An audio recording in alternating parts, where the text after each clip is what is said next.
আল্লাহ কুরআনে কয় মা আগুনি আন্নি মালিয়া, বিশাল বিশাল সম্পদের পাহাড়, তারপরেও কিন্তু কাফের কোনো কিছুই কাজে আসবে না, উপকার আসবে না, ফায়দাতেও আসবে না। সুতরাং কাফের দিকে পাগল হওয়ার কোনো দরকার নাই। কাফেরদের ব্যাংক ব্যালেন্স দিকে পাগল হয়ে যায় না, কাফেরদের বিশাল অট্টালিকা দিকে পাগল হয়ে যায় না, কাফেরদের চলাফেরা দিকে পাগল হয়ে যায় না। আর লা ইয়াগুররান্নাকা তাকাল্লুবুল্লাযীনা কাফারু ফিল বিলাদ, কাফেরদের সম্পদ দিকে আফসোস করার কোনো কারণ নাই। আল্লাহ কয় কাফেরদের সম্পদ দিকে আফসোস করার কোনো কারণ নাই। কাফেরদের বিশাল বিশাল সম্পদ, ব্যাংক ব্যালেন্সের অভাব নাই, টাকা পয়সার অভাব নাই। আল্লাহ কয় মাতাউন কলিলুন, এই বিশাল বিশাল সম্পদ আল্লাহ কয় মাতাউন কলিলুন, অল্প সম্পদ, অল্প তুচ্ছ সম্পদ, অল্প সম্পদ, একদম অল্প। মুহাদ্দিসিনে কেরাম কিতাবের ভিতরে লিখতে গিয়া বলেন, উদাহরণ দিতে গিয়া বলেন অল্প সম্পদ কেমন অল্প বলে, মশার ডানা আছে না, মশার ডানা চিনেন নাকি? মশার ডানা চিনেন না? এই মশার ডানার চাইতে আরো অল্প হলো কাফের সম্পদ। কাফের সম্পদ মশার ডানার চাইতে আরো কম। কারণ বলেন কাফের সম্পদ কি কোনো কাজে আসবে? কোনো কাজে আসবে? কোনো কাজে আসবে না। আল্লাহ এই জন্য বলে মাতাউন কলিলুন, ওই কাফেরদের সম্পদ দিকে নাইস মারার কোনো কারণ নাই, পাগল হওয়ারও কোনো কারণ নাই। কারণ কাফের সম্পদ হলো মাতাউন কলিলুন, অল্প সম্পদ, অল্প। এই জন্য কাফেরদের চলাফেরা দিকে নাইস মেরো না, কাফেরদের ব্যাংক ব্যালেন্স দিকে পাগল হয়েও না, কাফের সম্পদ কোনো কাজে আসবে না। আল্লাহ কুরআনে কয় মা আগুনি আন্নি মালিয়া, বিশাল বিশাল সম্পদের পাহাড়, তারপরেও কিন্তু কাফের কোনো কিছুই কাজে আসবে না, উপকার আসবে না, ফায়দাতেও আসবে না। সুতরাং কাফের দিকে পাগল হওয়ার কোনো দরকার নাই, কোনো প্রয়োজন নাই। কাফের সম্পদ দিকা চলাফেরা দিকা পাগল হওয়ার কোনো কারণ নেই। আল্লাহর কাছে সম্পদের কোনো দাম আছে? দাম আছে? কোনো দাম নাই। আল্লাহ কয় বান্দা, ছোট্ট একটা নগণ্য বান্দা দিন মজুর, সে যদি আল্লাহকে পাওয়া যায় তাহলে দুনিয়ার সব পাইল। কিন্তু কোটি টাকার মালিক, ব্যাংক ব্যালেন্সের অভাব নাই, টাকা পয়সার অভাব নাই, কিন্তু সে আল্লাহকে পায় নাই। মূলত সে কিছুই পায় নাই, আল্লাহকে পায় নাই, তাহলে সে কিছুই পায় নাই, ফায়দা পায় নাই, উপকারে পায় নাই। কারণ আল্লাহ বলে ব্যাংক ব্যালেন্সের কোনো দাম নাই। আল্লাহর কাছে তার আল্লাহকে যে ব্যক্তি পাইল সেই জন্য দুনিয়ার সব কিছুই পাইল। কারণ আল্লাহর কাছে কোনো ব্যাংক ব্যালেন্সের দাম নাই, স্বর্ণের খনির কোনো দাম নাই, রূপার খনির কোনো দাম নাই, বিশাল বিশাল টাকা পয়সার কোনো দাম নাই। আল্লাহ বলেন আমার কাছে কোনো দাম নাই, আমার কাছে দাম হলো আমার বান্দা দিয়ে আমাকে সিজদা করে।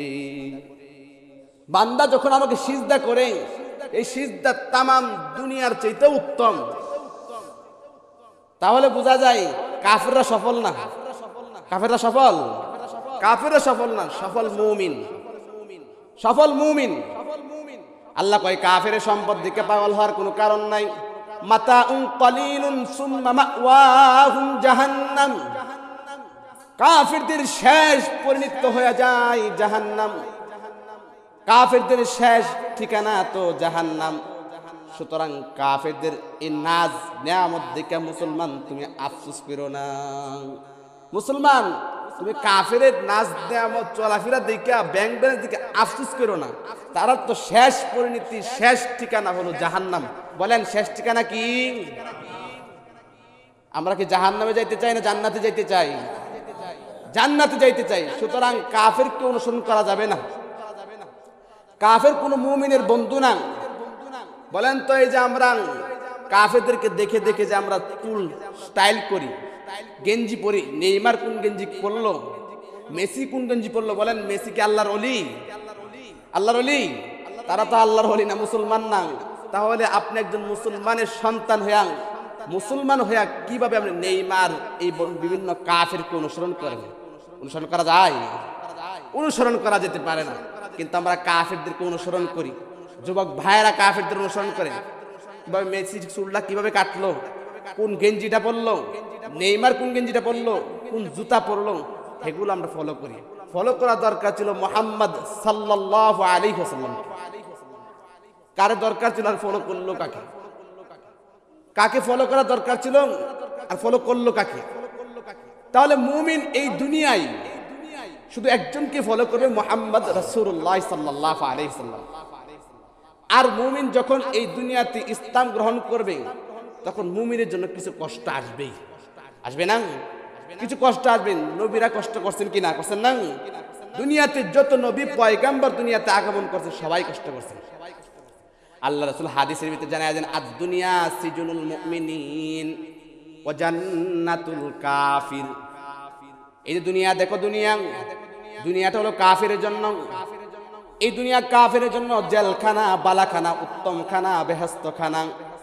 কারণ কাফের জন্য এই দুনিয়াটা হলো জান্নাত। কাফের জন্য এই দুনিয়া হলো সব থেকে উত্তম খানা, ভালো খানা। কাফেররা এই দুনিয়া শান্তি ভোগ করবে, আরাম করবে, আয়েশ করবে, দাপট নিয়ে চলবে। কিন্তু কাফের শেষ ঠিকানা হয়ে যায় জাহান্নাম। কাফের শেষ ঠিকানা তো জাহান্নাম। সুতরাং কাফেরকে তুমি কিভাবে ফলো করো? কাফের তো তোমার আইডল না। আর মুমিনদের জন্য দুনিয়াটা কি?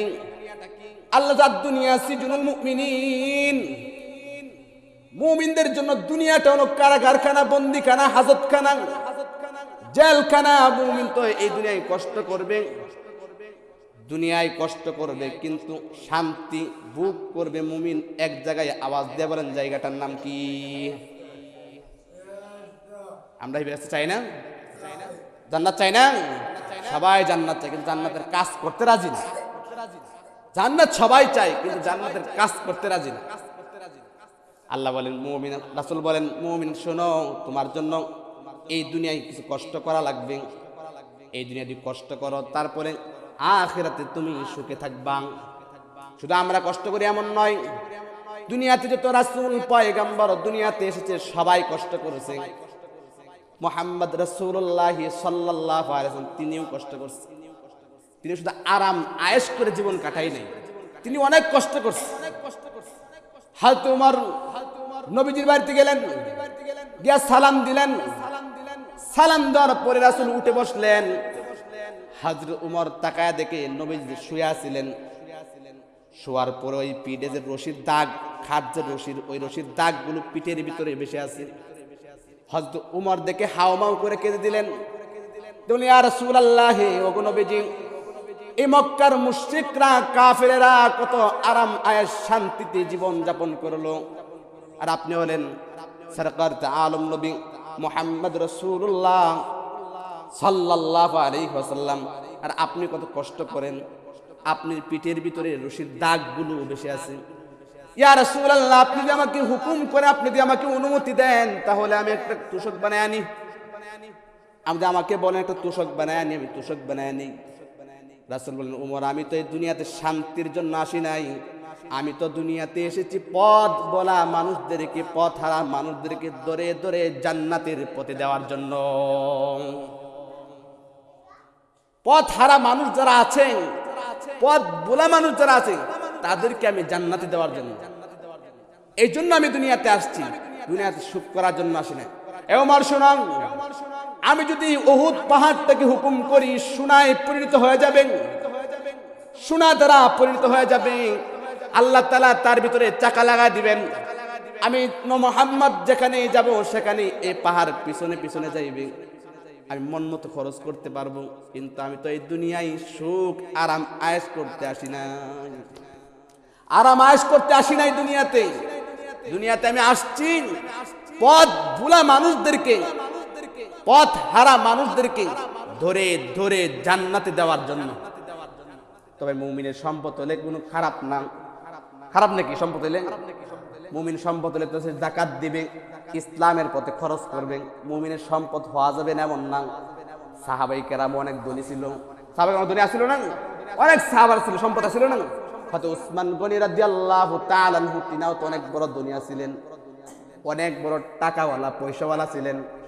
হয়তো আবু বকর অনেক টাকাওয়ালা ছিল, কিন্তু ইসলামের পথে খরচ করতে করতে একসময় ফকির হয়ে গেছে।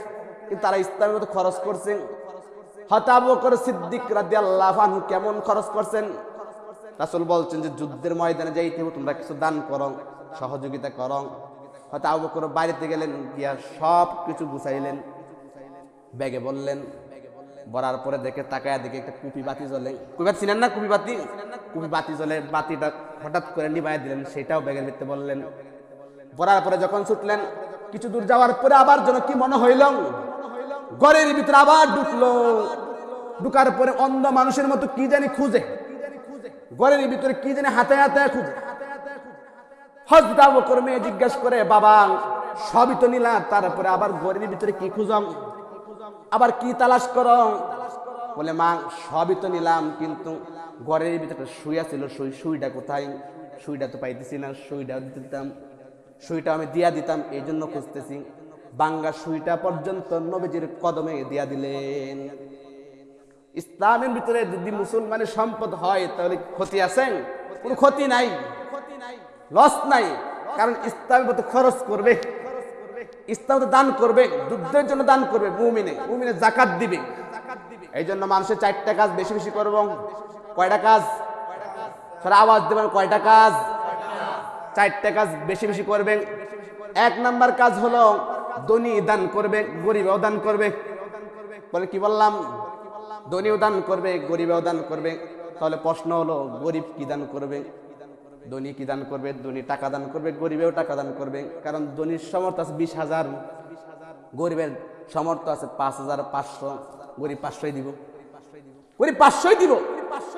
ধনীর সামর্থ্য আছে অনেক টাকার, অনেক টাকার মালিক, সেই অনেক টাকা দিবে, সমস্যা নাই, দাও তুমি অনেক টাকা দাও। কারণ তার তো সামর্থ্য বেশি, সামর্থ্য বেশি, টাকা বেশি, সে বেশি দান করবো, এই জন্য বেশি বেশি দিব, সমস্যা নাই। গরিবের আছে টাকা অল্প, অল্প টাকা আছে, কিছু টাকা আছে, সে অল্প টাকায় দিব, কিছু টাকায় দিব, সব দেওয়ার দরকার নাই। আল্লাহ কি সব দিতে বলছেন? আজকে সব দিতে বলছেন? সব দিয়ে একদম বনবাসে চলে যাও, এই কথা কি বলছেন? এই কথা বলে নাই। অল্প আছে তোমার, অল্প থেকে কিছু দান করো। 5 টাকা সামর্থ্য আছে, 5 টাকা থেকে কিছু দান করো। আরেকবার কোটি টাকা সামর্থ্য আছে, কোটি টাকা থেকে কিছু দান করো। কিন্তু আমরা কি দান করি? সব ভালো, সব কথা ভালো লাগে, কিন্তু দানের কথা কইলে আর নেই। সব কইছেন হুজুর, আলহামদুলিল্লাহ খুব ভালো হয়েছে, খুব ভালো হয়েছে, ভালো লাগছে, কিন্তু দানের কথা, দানের কথা বলে আর দান নেই। এই যে এত বড় মসজিদ, বিশাল বড় মসজিদ, মানুষের অভাব নাই, প্রত্যেকটা মানুষ 10 টাকা কইরাও দান করে, তার মনে আমার মনে হয় প্রত্যেক সপ্তাহে 800-1000 টাকা ওঠার কথা, ওঠার কথা না? অবশ্যই এমন টাকা আসবে, কিন্তু আমরা দান করি সবাই। দেখেন চাষটেলে বৈশা বিভিন্ন গল্প টল্প করে চাটা খায়া 5-10-20টা শেষ হয়ে যায়, টাকা শেষ। কিন্তু এই মসজিদে আসলে 10 টাকা পকেট থেকে বাইরে না, আমরা কি বখিল, টাকা দান করতে রাজি না। মসজিদে দান করবেন কিনা? আওয়াজ করবেন কিনা? সবাই করতে রাজি আছেন কিনা? আল্লাহ তাআলা আমাদেরকে বেশি দান করার তৌফিক দিন, বলে আমিন। এবার 3 নাম্বার হলো যে রাগকে হজম করবে। আমরা তো রাগ উঠলে একদম শেষ করে দিই। রাগ উঠছে মানে আমার পাওয়ার আছে, ক্ষমতা আছে, আমার দাপট পাওয়ার দেখে কি শুরু করে দিই। বলে না, রাগ উঠলে রাগকে হজম করতে হবে, রাগ কন্ট্রোল আনতে হবে। আমার রাগ উঠে গেছে, সবকিছু করে নেবো, শেষ করে দুলিশ সাত করে দেবো, বউর সাথে রাগ করে একদম তালাক 3 তালাক 2 তালাক 5 তালাক 14 গোষ্ঠী তালাক দেওয়া যাবে না।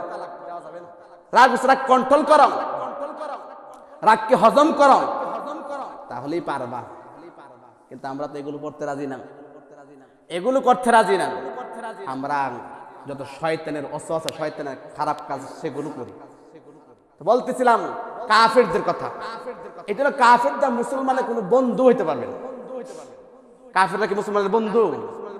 আল্লাহ কয় লা ইয়াত্তাখিযুল মুমিনুনাল কাফিরিনা আউলিয়া মিন দুনিল মুমিনিন। মুমিনরা যেন মুমিন ছাড়া কোনো কাফেরকে বন্ধু হিসাবে গ্রহণ না করেন, কারণ কাফের মুমিনের বন্ধু হতে পারে না, কাফের মুমিনের চিরস্থায়ী শত্রু। আল্লাহ তাআলা কয় মুমিন যেন কাফেরকে বন্ধু হিসাবে গ্রহণ না করেন।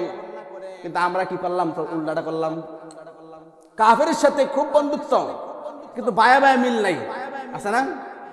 বায়া বায়া মিল নাই, ভাই বোন মিল নাই।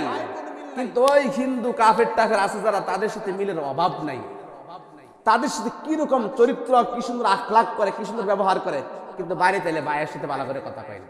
আছে না নাই? আছে না নাই? চিন্তা করেন, কার সাথে ভালো ব্যবহার করা দরকার ছিল আর কার সাথে ভালো ব্যবহার করতেছে। দরকার ছিল বাড়িতে ভাইয়ের সাথে, মার সাথে, বাবার সাথে, পরিবারের সাথে উত্তম আখলাক চরিত্র করা দরকার ছিল, ভালো ব্যবহার করা দরকার ছিল। কিন্তু এই ভালো ব্যবহার এরনা কইরা করছে কই সাথে? কার সাথে? ওই কাফেরের সাথে। কাফেরের বন্ধু বানায় ফেলেছে, কাফের সাথে চলাফেরা করেন। আল্লাহ কয় না না, কাফের কোনো মুমিনের বন্ধু হইতে পারে না। কাফের হলো তোমাদের চিরস্থায়ী শত্রু। কাফেরকে তোমরা বন্ধু হিসাবে গ্রহণ করবা না, কাফেরকে তোমরা বন্ধু বানাইবা না। কাফেররা তোমার বন্ধু নয়, কাফেররা হলো তোমাদের চিরস্থায়ী শত্রু। কাফেররা তোমার উপর দিয়া দেখবা তোমাকে বন্ধু হিসাবে গ্রহণ করছে, কিন্তু ভিতর দিয়া তোমার বালা চাই না। কিভাবে তোমার ক্ষতি করা যায়, কিভাবে দুনিয়া থেকে শেষ করা যায়, ইসলাম মিটায় দেওয়া যায়, কাফেররা সব সময় তারা এই দান্দায় থাকে। সুতরাং কাফেরের চলাফেরা, কাফেরদের বন্ধু এসব মুসলমান করতে পারে না। মুমিন কাফেরকে বন্ধু বানাইবেন, মুমিন তো বন্ধু বানাবে মুমিনকে। আল্লাহ বলেন যে মুমিন ছাড়া কাউকে বন্ধু বানাইবে না। বন্ধু বানাবে কাকে? মুমিনকে না কাফেরকে? কারে বন্ধু বানাইব? মুমিনকে বন্ধু বানাইবেন। এই জন্য মুমিনদের সাথে ভালো ব্যবহার করবেন। এক মুমিন আর এক মুমিন মানে বন্ধু, তার সাথে উত্তম ব্যবহার করবেন, সৎ ব্যবহার করবেন, ভালো ব্যবহার করবেন। ইনশাআল্লাহ আমরা করতে পারবো না ইনশাআল্লাহ। আল্লাহ তাআলা আমাদেরকে মুমিনদেরকে বন্ধু বানানোর জন্য তৌফিক দান করুন। সবাই আমিন। হাদা ওয়া আখির দাওয়ানা আলহামদুলিল্লাহি রাব্বিল আলামিন। আসসালামু আলাইকুম ওয়া রাহমাতুল্লাহি তাআলা ওয়া বারাকাতুহু। আজকে আমরা জানি যে মাসের শেষ সপ্তাহে অর্থাৎ শেষ জুমায় আমাদের অনেক বড় আলেমে দ্বীন হযরত মাওলানা বদরুর রশিদ তিনার মাদ্রাসায় মাগরিবের পর থেকে দ্বীনি কথাবার্তা হয়। যারা পারেন যাইবেন। অত্যন্ত বড় মানুষ, অনেক বড় মানুষ। তিনি কোরআন এবং হাদিস থেকে গুরুত্বপূর্ণ কথা বলেন। যারা সময় পান, যারা পারেন যাইবেন, কথাগুলো শুনবেন, আমলে আল্লাহ তাআলা আমাদেরকে যাওয়ার তৌফিক দান করুন। আমিন।